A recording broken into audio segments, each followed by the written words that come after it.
Hello everyone, इस video lecture में हम स्टडी करेंगे AC circuit containing resistance only. मतलब ऐसा कोई सर्किट जिसमें केवल एक ही कंपोनेंट लगा हुआ हो, कौन सा, अकेला रजिस्टर लगा हुआ।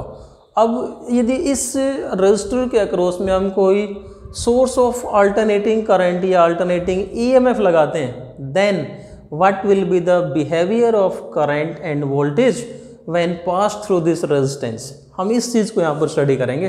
Then let us suppose that E equals to E naught sine omega t is applied EMF। ये मान लेते हैं हमने इस रेजिस्टेंस के अक्रॉस में जो EMF अप्लाई की है वो इस फॉर्म में alternating EMF E equals to E naught sine omega t. Then what will be the current, जो इस रजिस्टर में जो करंट फ्लो करेगा, then we know that current I will be equal to E upon R। EMF को resistance से divide कर देंगे, then it will be equal to E naught upon R sine omega t. Right, इसको हम मान लेते हैं equation first, E equals to E naught sine omega t. Now current हमारे पास में आ गया I equals to E naught upon R sine omega T.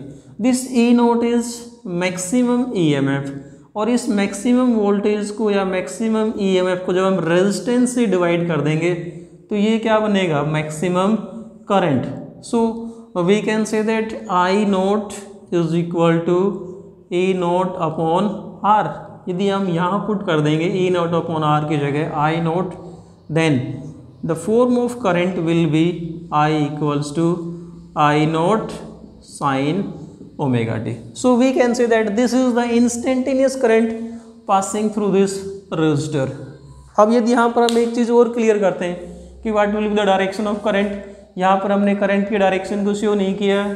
किस लिए शो नहीं कर रखा है कि दिस इज अल्टरनेटिंग करंट। एक बार करंट यदि यूँ होगा तो नेक्स्ट टाइम यूँ होगा, अगली हाफ साइकिल में ये होगा, फिर हाफ साइकिल में ये होगा।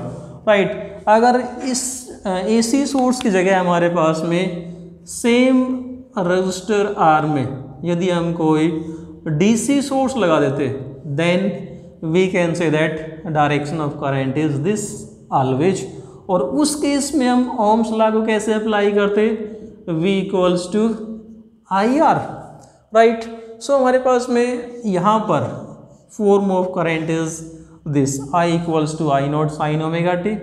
एंड यदि हम इस रिजल्ट की बात करते हैं, from this result we can observe that opposition to current या resistance जो होगा that will be equals to E naught upon I naught. This is for AC source के लिए हमारे पास में रेजिस्टेंस ही आया R equals to E naught upon I naught. अगर हम DC की बात कर रहे हैं, यहाँ से देखो V equals to IR, then R is equal to क्या होगा, V upon I। Voltage upon current is equal to resistance.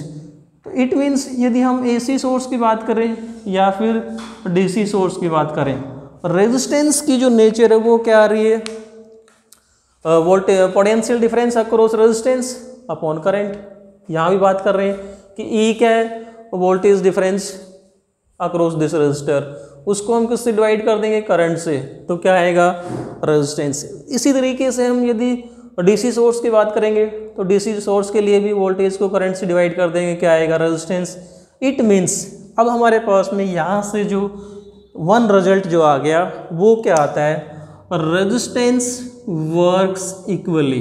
This is the first thing, resistance works equally for AC as well as DC। दोनों case में for AC as well as DC। इसका मतलब resistance AC के लिए भी और DC के लिए भी, दोनों के लिए स्मॉल रूप से काम करता है। रेजिस्टेंस कैन डिक्रीज, या यूँ कहते हैं कि resistance works equally for AC as well as DC। This is first result. Second result जो हम यहाँ पर स्टडी करेंगे, हम इन दोनों इक्वेशन को देखते हैं। हमारे पास में दो इक्वेशन आई, E equals to E naught sine omega t, this is applied EMF।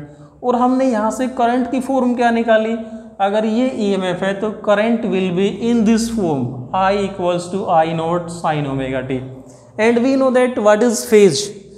इस साइन का ये जो आर्ग्यूमेंट होता है या ये जो एंगल होता है इसको हम क्या कहते हैं, फेज कहते हैं। So if we compare the phase of voltage and current, यहाँ पर फेज क्या है, ओमेगा टी, यहाँ पर फेज क्या है, omega t, it means there is no phase difference for voltage and current in the circuit containing resistor only. यहाँ पर इन दोनों के बीच में कोई भी फेज डिफरेंस नहीं है। अब इसका मीनिंग समझेंगे, what is the meaning of phase difference. हम फेज डिफरेंस को क्लियर करते हैं। अल्टरनेटिंग वोल्टेज के लिए फॉर्म ये है, ये अल्टरनेटिंग करंट के लिए फॉर्म है। यहाँ पर फेज क्या है, ओमेगा टी, यहाँ पर फेज क्या है, omega t, means there is no phase difference. It means इन दोनों में करंट और वोल्टेज में जो वेरिएशन आती है, राइट, वो क्या आते हैं, they will be at the same time. जिस टाइम पे क्या होगा, करंट मैक्सिमम, या यूँ कह देंगे जिस टाइम पे वोल्टेज मैक्सिमम होगा उसी टाइम पे करंट मैक्सिमम। जहाँ पर वोल्टेज जीरो, करंट जीरो, जहाँ पर वोल्टेज नेगेटिव में मैक्सिमम, करंट नेगेटिव में मैक्सिमम, जहाँ पर voltage zero, current zero. It means इनमें जो वेरिएशन आएंगी they will be at the same time. जिस टाइम पे मैक्सिमा वोल्टेज होगा उसी टाइम पे क्या होगा, करंट में भी मैक्सिमा होगा। If we plot the wave diagram for current and voltage, तो इनके लिए जो वेव डायग्राम होगा वो किस प्रकार से होगा। We know that both varies sinusoidally, दोनों साइन वेव की तरह वेरी करते हैं। सो हमने इनके लिए ग्राफ प्लॉट करना पहले सीख चुके। If you plot the variation of alternating EMF, then wave diagram for this alternating EMF will be like this, right. So इस प्रकार से आएगी हमारे पास में अल्टरनेटिंग ईएमएफ के लिए जो वेव डायग्राम आ जाएगा, this is the wave diagram for alternating EMF. ठीक है, अगर हम ये बात करते हैं कि this is the peak value, then this is E naught, ये होगा ई नोट, इस टाइम पे आएगा E naught. Now if we compare current and voltage, then हम इसको डिस्कस कर चुके हैं कि जिस टाइम पे वोल्टेज मैक्सिमम उसी टाइम पे क्या होगा, करंट मैक्सिमम। सो यदि हम इस करंट के लिए भी वेव डायग्राम प्लॉट करते हैं, then wave diagram for alternating current will be like this. Then this red curve represents alternating current. ये तो आ गया हमारा करंट के लिए, और ये किसके लिए है, ईएमएफ के लिए। दोनों से एक बात क्लियर है, जहाँ पर वोल्टेज मैक्सिमम वहाँ पर करंट मैक्सिमम, जहाँ पर वोल्टेज जीरो करंट जीरो, जहाँ पर वोल्टेज माइनस में मैक्सिमम वहाँ करंट माइनस में मैक्सिमम, जहाँ जीरो वहाँ zero. This is the meaning of phase difference, means there is no phase difference between current and voltage, right. But the maximum value of current is less than maximum value of EMF, because हम पहले ही पढ़ चुके हैं कि I is given by I is equal to E upon R. जब हम EMF को आर से डिवाइड करते हैं तब हमारे पास में क्या आएगा, current. So current is slightly less than EMF, right. यहाँ से हमने दिखा रखा है कि current is less than EMF. ये इन दोनों के लिए हो गया wave diagram. Now if we plot a phasor diagram, now if we consider phasor diagram for current and voltage, तो डायग्राम को कंसिडर करने से पहले हम बात करते हैं इसकी व्हाट इज द फेजर।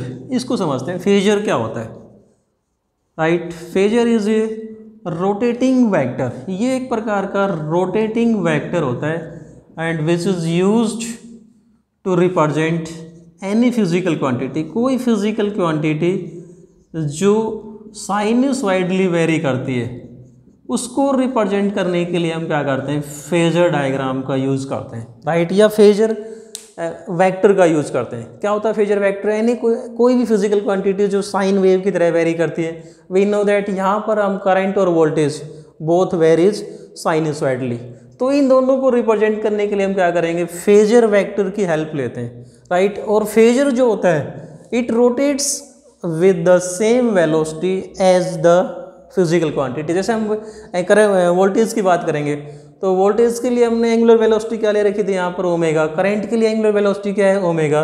तो ये जो फेजर होगा it will also rotate with the same angular velocity omega. So हम समझते हैं अब करंट और वोल्टेज के लिए फेजर डायग्राम। सो ये जो this is the rotating vector and this vector rotates about origin. तो ये जो हमारा रोटेटिंग वेक्टर ओ ए है, दिस इज फेजर। अब यदि हमें वोल्टेज के लिए फेजर को रिप्रेजेंट करना है तो इसकी जो लेंथ है that is equal to peak value of voltage. तो ये हमारा वेक्टर ओ ए क्या रिप्रेजेंट करेगा, ई नोट को, right. This represents vector O A represents maximum voltage E naught को, राइट। उसी प्रकार से यहाँ पर हमें ये पता है कि current and voltage both are in the same phase, तो दोनों जो एंगल बनाएंगे that will be equal to omega t, क्योंकि करंट और वोल्टेज दोनों एंगुलर वेलोसिटी ओमेगा से, यहाँ पर जो हम बात कर रहे हैं, जैसे आप याद करो हमने क्या लिखा था, I is equal to I naught sine omega t, E equals to E naught sine omega t. So दोनों के लिए जो फेज सेम है, इसका मतलब ये जो फेजर वेक्टर दोनों के लिए जो एंगल क्रिएट करेगा यहाँ पर, this angular displacement, it will B same, but magnitude of current is less then magnitude of EMF. अगर ये हमारा वेक्टर ओ ए किसको रिप्रेजेंट कर रहा है, ईएमएफ को, maximum value of EMF, then maximum value of current will be slightly less than this. So we can say that ये जो वेक्टर ओ बी है this will represent peak value of current, so it will represent I naught, ये I note को represent करेगा, और ओ ए किसको represent करेगा, that will represent, इसको कहते हैं कि that O A represents maximum value of EMF and this O B represents maximum current, right, because both are in same phase. अब देखो यदि हम इस फेजर ओ ए का प्रोजेक्शन इस वाई एक्सिस पे ड्रा कर देते हैं, so this is X axis, this is Y axis, इधर हमने क्या ले रखा है, टाइम के साथ में करंट या वोल्टेज में जो वेरिएशन आएंगे।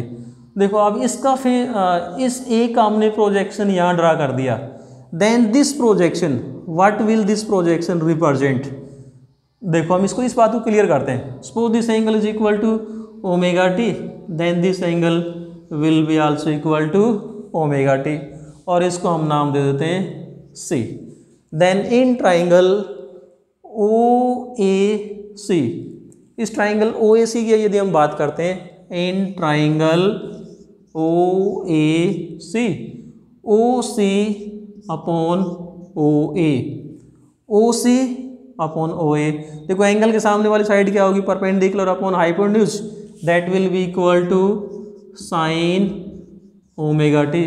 सो we can say that O C is equal to O A sine omega t, but O A is equal to E naught, so O C is equal to क्या आएगा, E note sine omega T.